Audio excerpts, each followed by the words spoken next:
So the understanding of the word Brahman gained from the Shastra is Satyam Jnanam Anantam.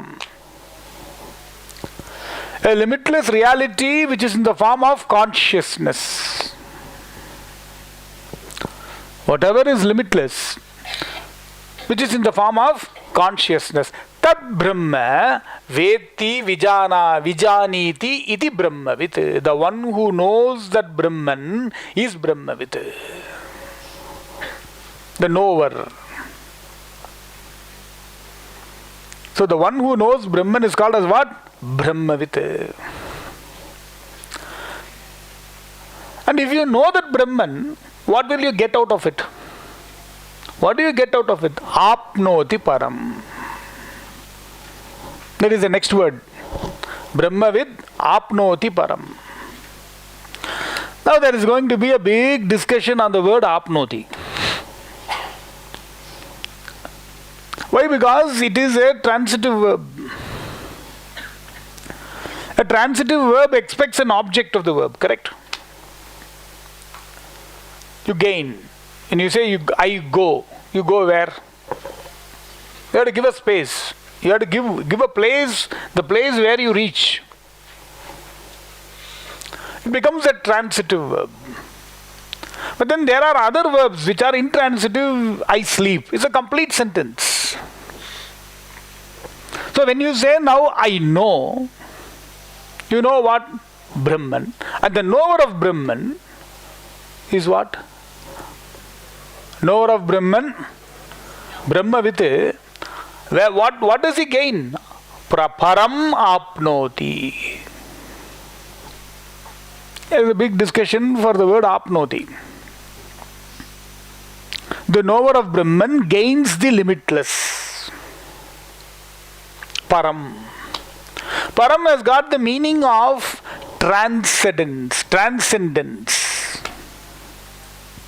That means Param transcends time, transcends space. The word transcending you have to understand. Transcend means which is not limited by time, limited by space.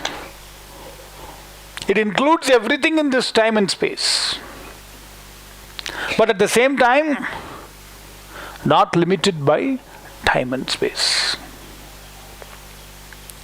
That is the word Param. And one more meaning for the word Param is Niratishayam. That he gives here. Look at the Bhashya. Param. Param is there in the Moolam. Which Bhashyakara is saying Param is equal to Niratishayam. Tadeva Brahma Param.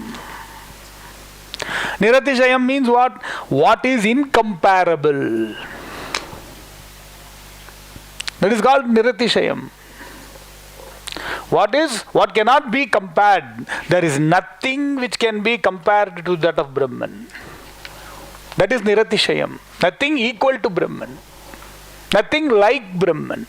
Nothing unlike Brahman. All Niratishayam. Both are important.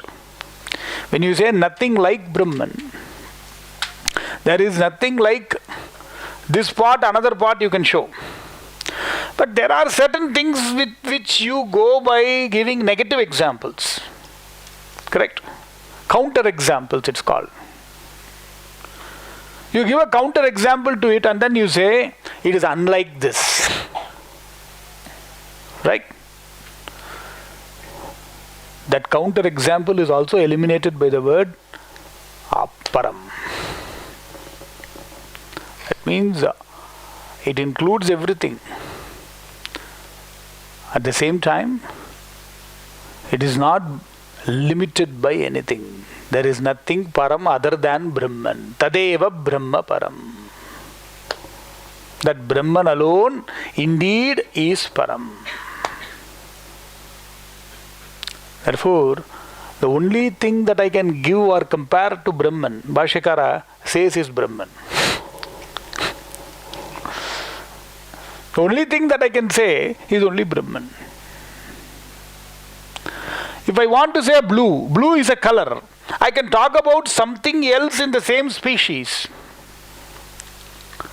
and explain blueness to you. I can talk about something else belonging to the same species or having some like attributes. Give you an example. There is nothing here for me to drive home this word Brahman. Brahman is like Brahman. Understand? Brahman is like Brahman. Nothing param other than Brahman is there. Not nothing above Brahman.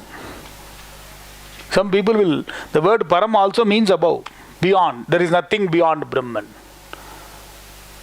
Why should you say beyond? You have to understand what is Brahman. Already the word Brahman is described as Brihattamatvat Brahma, which is unsurpassably big. Correct? If I say that there is nothing that is unsurpassable to Brahman, and I use the word again,